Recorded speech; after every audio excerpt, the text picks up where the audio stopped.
Welcome back to English Classes Online. My name is Benjamin, and in today's video, we are going to look at the West African Senior School Certificate Examination English top tips that you must receive before you sit this exam. If you are new to this channel, kindly subscribe to the channel by clicking on the subscribe button below. Click on the bell icon as well, so that whenever a new video goes live on this channel, you will be notified instantly. Let's dive into the lesson right away. Now, we want to look at WASSCE English exam scheme, and I want to show you the various sections of this exam and what you need to do in order to score exceedingly high in the exam. All right. Now, the WASSCE English exam consists of the three major parts: the objective test questions, the theory questions, and the test of orals. All right. Now, let's look at the objective test questions. The objective test questions is made up of 6 sections. All right. And section 1 is on antonyms, words most nearly opposite in meaning. Section 2 is on collocation, words that best complete a given sentence. Section 3, we have sentence interpretation or sentence explanation. Section 4 is on synonyms, words nearest in meaning. Section 5 is on collocation, semantics, and so forth, words that best complete given sentences. Then section 6 is where you have register, words that most suitable to fill the numbered gaps. Of course, I'll give you specific examples and give you tips, top tips on how to answer these questions in order to score high in the exam. Then let's look at examples of, how these questions are set. And we want to look at the West African Senior School Certificate Examination, June 2020, objective test questions. Now, in section 1, you will find questions like this. Now, this is the instruction. In each of the following sentences, there is one underlined word and one gap. From the list of words lettered A to D, choose the one that is most nearly opposite to the underlined word and that will at the same time correctly fill the gap in the sentence. All right. Now, for example, question number 1, a guest should not make derogatory remarks about his host, but dash statements. Now, the underlined word here is derogatory. And the top tip on how to answer this kind of question is that you should first look at the underlined word and figure out its meaning. Now, what does the word derogatory mean here? Now, check out its meaning together with the words it modifies. Derogatory remarks. What types of remarks are derogatory? Derogatory remarks are remarks that are disrespectful, belittling, nasty, or abusive, if you like. Now, so that is what is meant by the word derogatory. And we are looking for the opposite, all right? And so, words nearly opposite to the underlined word. The underlined word is derogatory, which means disrespectful or abusive or nasty, if you like. All right, so the opposite, let's look at the options. A, candid, no. Candid is something sincere, something frank, so it can't be. Now, appealing, no. C, polite, well, is a little bit close to that. But then D is the appropriate answer, and that is complimentary. You understand? Complimentary or appreciative, admiring, approving, eulogizing, commendatory, congratulatory. Derogatory means something that's disrespectful. something that shows disrespect. But then when you praise someone, when you compliment someone, when you appreciate someone, is opposite to being derogatory. Now let's go to the next one. All right. And here, well, this is again section 1.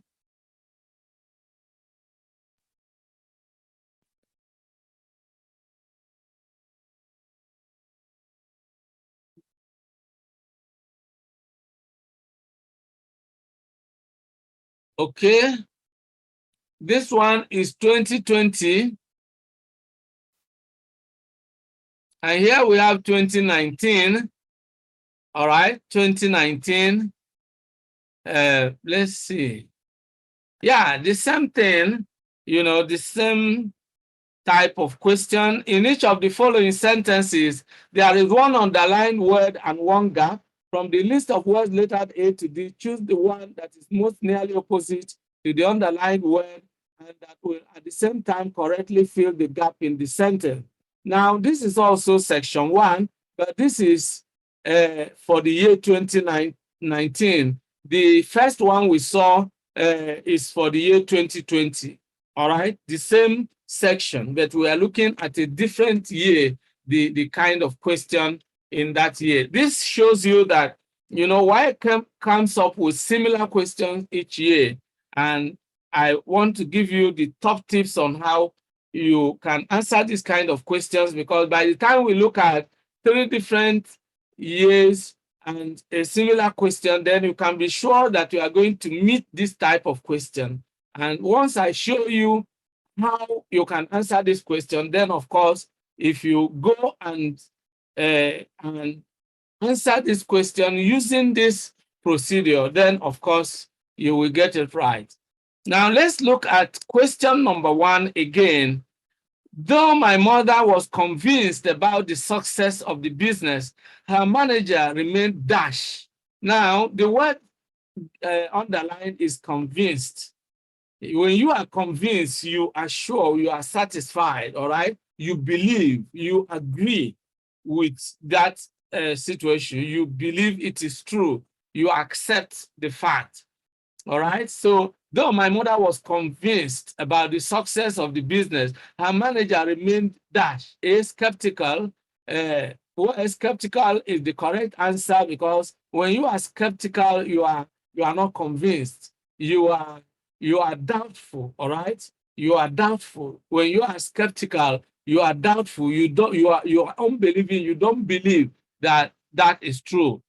So option B, serious, no. Option C, confused, no. Option D, concerned, no. So the important thing is for you to first figure out the meaning of the underlined word and then pick the opposite.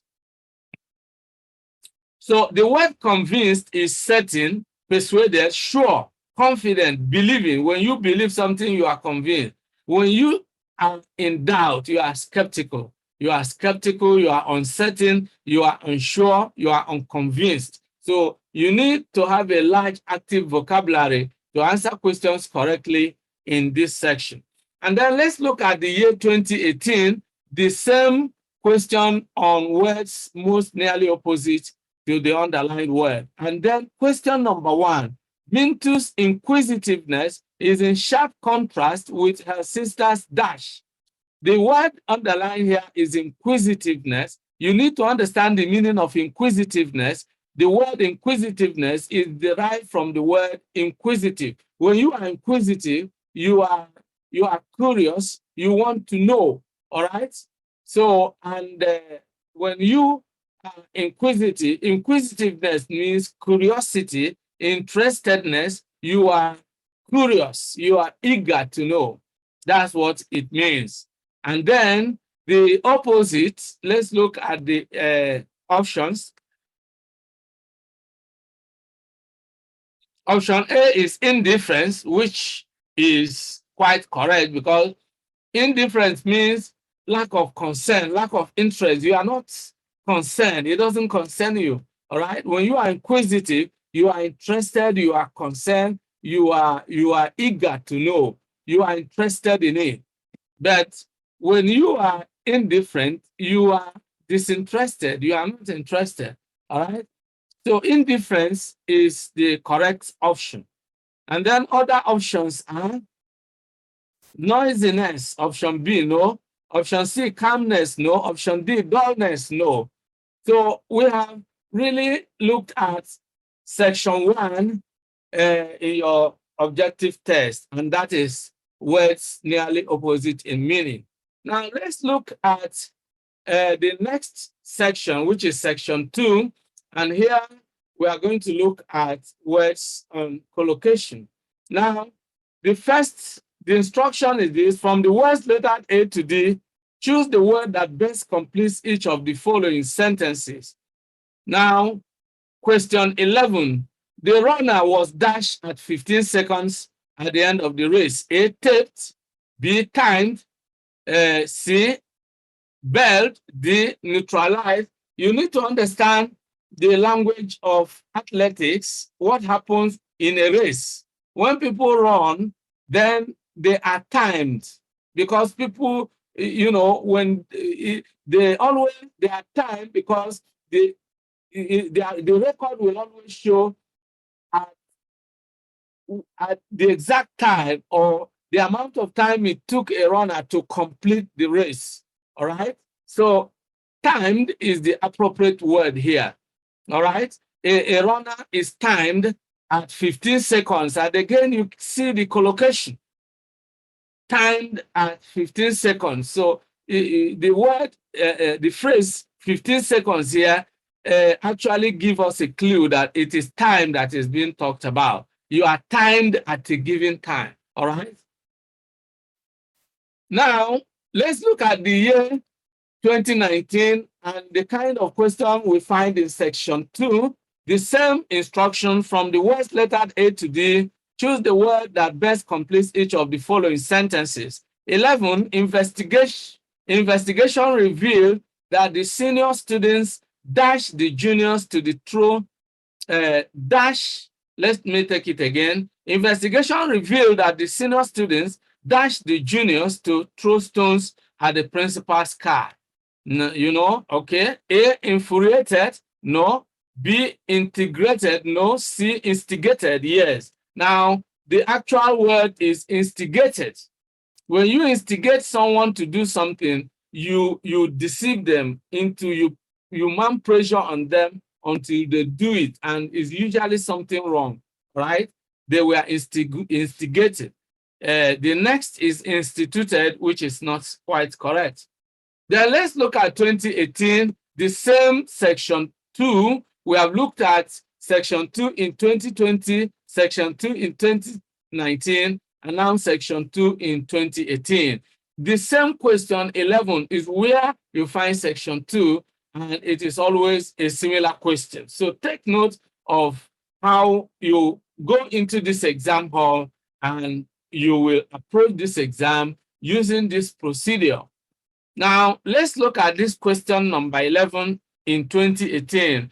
At Christmas, employees of the sugar factory receive huge dash. A, benefits. Is it benefits? No. B, dividends. No. C, bonuses. Yes. What do you talk of Christmas bonus or end of year bonus? All right. Is bonuses. So D, salaries. No. Okay, so now let's look at section 3 in 2020, 2019, and 2018. Section 3, all right? Let's look at this. After each of the following sentences, a list of possible interpretations is given. So we are going to look at sentence interpretation. You are to interpret given sentences. Choose the interpretation that is most appropriate for each sentence, you see? So question number 21. My grandmother once told me that old habits die hard. This means that old habits are A, easily corrected, no. B, difficult to change, yes. Die hard. Now, how do you interpret sentences? You look at the idiomatic expression, and there are a number of literary devices you can use to figure out the meaning of idiomatic expressions. You know, I have a different video on how to interpret idiomatic expressions. You have to look at idiomatic expressions as being metaphorical. You look at it as a metaphor. One, the expression stands for something else. Then number two, you can use imagery or images. You know, what kind of picture does the expression create in your mind? For example, when you say that old habits die hard, it creates the picture of dying and hard. That is, they hardly die. So if they hardly die, it means they are difficult to change. So you see, the picture it creates in your mind will help you to figure out the meaning. Then another literary device you can use to interpret idiomatic expressions is symbols or symbolism. You know, words stand as symbols. When we come across any idiomatic expression that has the symbolic aspect, I will explain this to you further. Now, option C, short-lived, no. Option D, forever changing, no.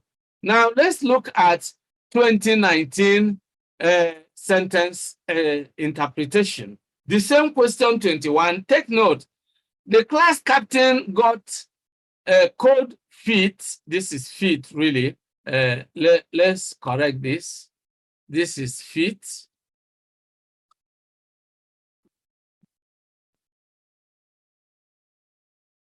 All right, so take note of this. The class captain got cold feet when he was asked to lead the protest. Now, when you get cold feet, you know, your feet become cold. It means it has to do, what picture does it create in your mind when you develop cold feet? It means it has to do with weakness. It has to do with reluctance. It has to do with fear. It has to do with being nervous, all right? Okay, when he was asked to lead the protest. This means that the class captain became nervous. Yes, that is the appropriate answer. Became nervous. A, afraid, no. C, concerned, no. D, calm, no. When you become nervous, you develop cold feet, all right?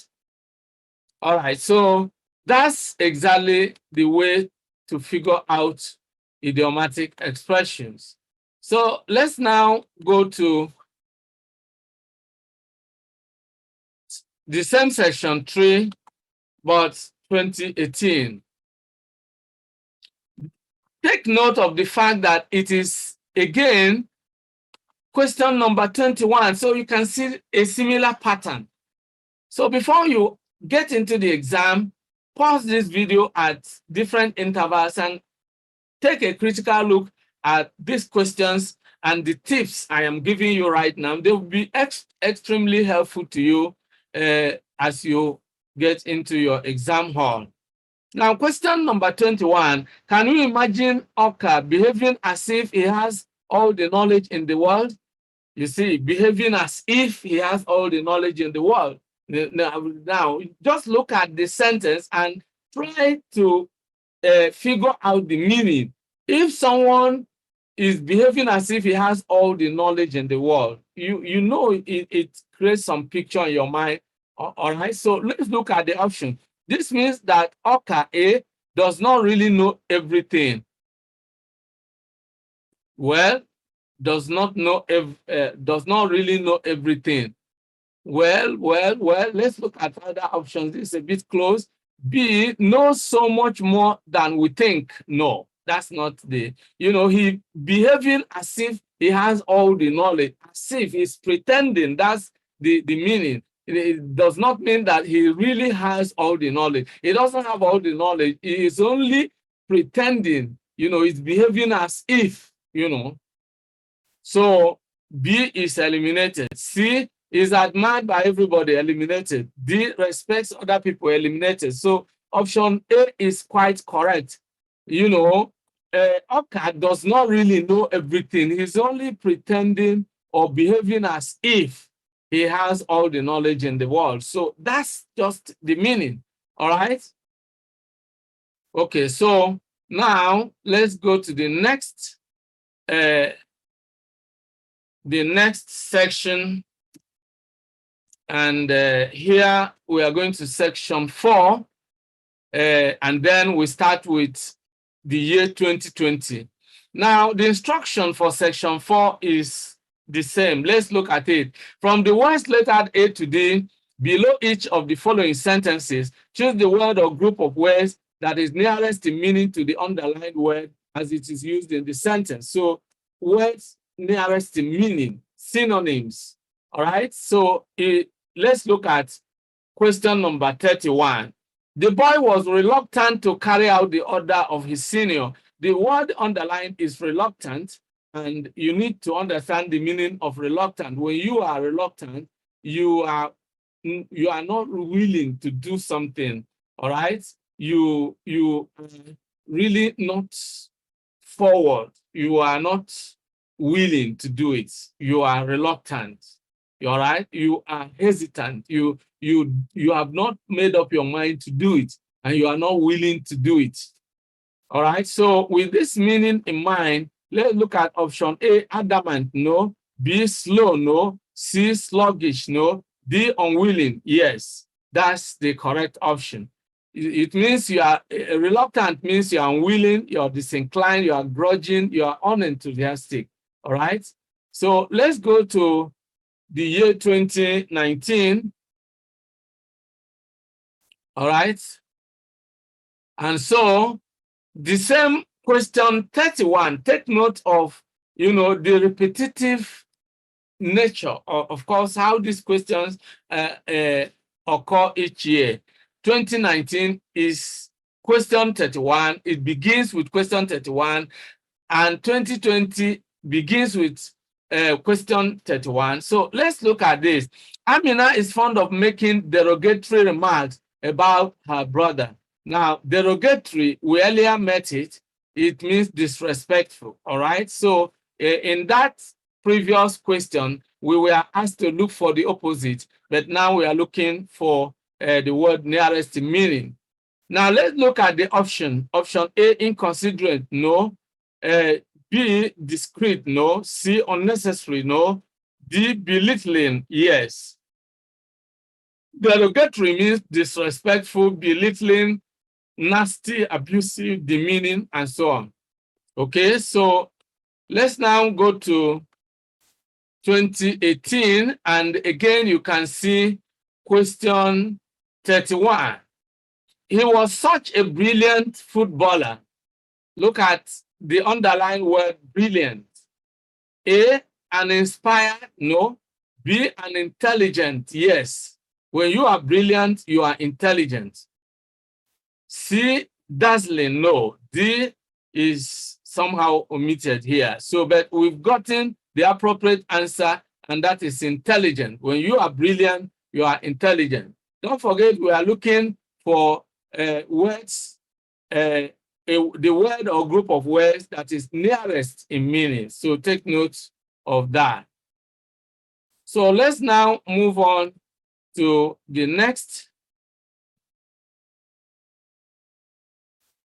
section, and that is section 5. All right. Section 5. From the words that is now for the year 2020, from the words lettered A to D, choose the word or group of words that best completes each of the following sentences.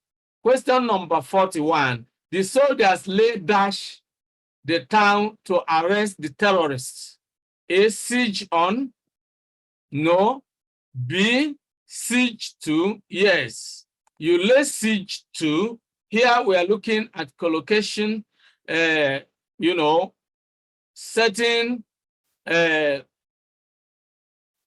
words, collocate with other words. And so when you look at lay siege, it goes with the preposition to. You lay siege to. And when you lay siege to a place, it means you surround the place.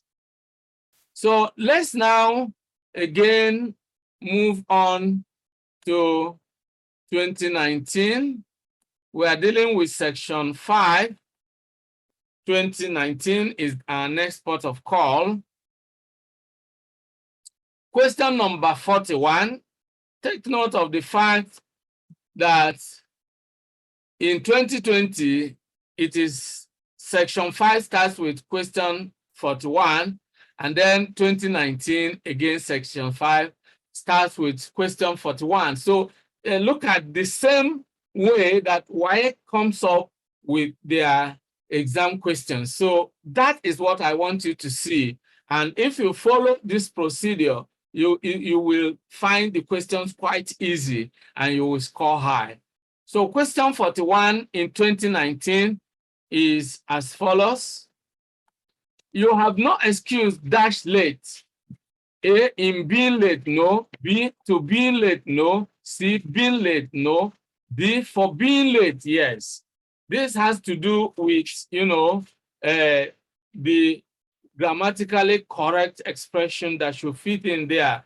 The word excuse goes with for, excuse for. You give excuse for something. You don't give excuse in or to, you give excuse for. So excuse for being late. So that's the correct option. All right. So let's again move on to 2018. Again, you can see the same pattern. Question 41, every one of the students dashed to be excited about the excursion. All right. A was seeming, no. B is seeming, no. C, seem, no, because everyone is a single subject and should take a singular, is a singular subject and should take a singular verb. And so every one of the students seems, everyone seems, you can't say everyone seem, everyone seems. All right, so this is the actual, because you are talking of everyone, which is a singular subject. Every one of the students seems, and the word seem does not require to be used in a progressive sense. So you cannot say was seeming or is seeming. All right, so the appropriate option is seems.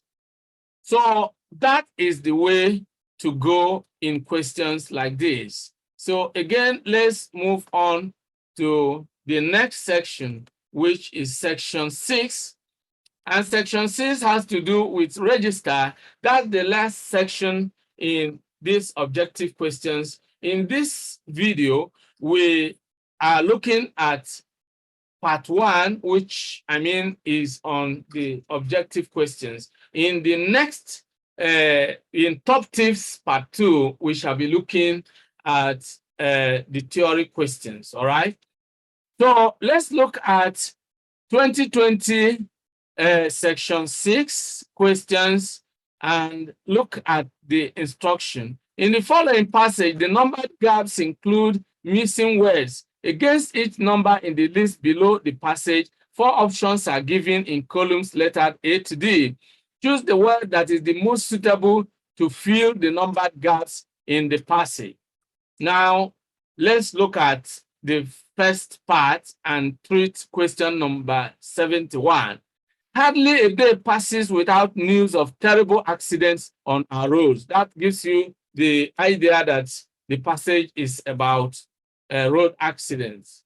Most of the time, these are caused by the ignorance and dash of the drivers. Now, in register, we are looking at words that are frequently used in certain social situations, all right? So let's look at the options. Now, what do you think is a major cause of these terrible accidents? Ignorance and what? Forgetfulness, no. B, carelessness, yes, because reckless driving is a major, is an expression that is used when talking about road accidents or car accidents. It's always about carelessness or recklessness, all right? So that is the appropriate word. See, wickedness, no, you don't use the word wickedness when talking about road accidents. D, doubtfulness, no, you don't use words like this in talking about road accident, but you use carelessness or recklessness, all right? So that is the way it is. Now, according to Jonathan Swift, a notable English scholar, putting proper words in proper places is the definition of stylistics, or which is related to register, all right? Putting proper words in proper places. And this is what is required in section 6 of this exam. Now let's look at, again, question number 71. Take note of the fact that in 2020, section 6 started with question number 71, and then coming to 2019 again, it is question number 71. So let's look at this. The day of the great tournament arrived, and dashed trooped into the stadium in their thousands. So you see, the passage given is always about a particular field of life. In the previous one, it is about motoring and motor accidents, all right? Then here, it is about sports, all right? So now, the day of the great tournament arrived, and dash, which is question 71, trooped into the stadium in their thousands. Who are the people who go into the stadium to watch a tournament? A, audience, no. B, spectators, yes. All right?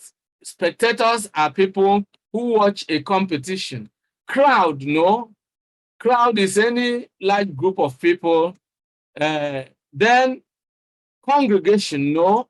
That refers to religious gatherings, all right? But when you talk about sports or competitions, then those who watch such tournaments are known as spectators.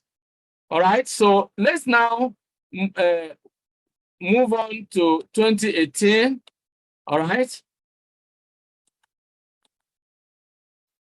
So the same section 6, 2018, again, it starts with question number 71. Now let's look at the given passage, and then we choose the right option to fill the gap. An entrepreneur is a person who organizes and manages any business enterprise, and one who combines the other factors of dash to start a business and make a profit. So the passage here is about business, all right? It's about business, and it's about production and all that. So factors of dash. An entrepreneur combines factors of dash of what? Okay, let's look at option A, creation, no. B, provision, no. C, construction, no. D, production, yes.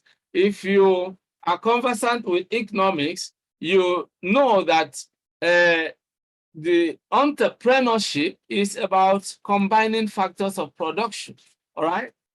So that is exactly the way it is. And this brings us to the end of this part 1 of the top tips that you need to receive before you walk into that exam hall. Now, in the next part, we are going to look at the theory questions, and in the third part, we are going to look at test of oral. So this is how it has been in today's video. We have been looking at top tips before you sit this exam. Now, it could be the West African Senior School Certificate exam talking about English as a subject. It could be the National Examinations Council. It could be any other English exam at the school certificate level, all right? Or indeed, any other English exam in which your knowledge of English grammar and English sentences and all that will be tested. This video is exactly aimed at enabling you to score high. So this is how it has been. And if you have any questions, suggestions, or comments, please leave them in the comment section below.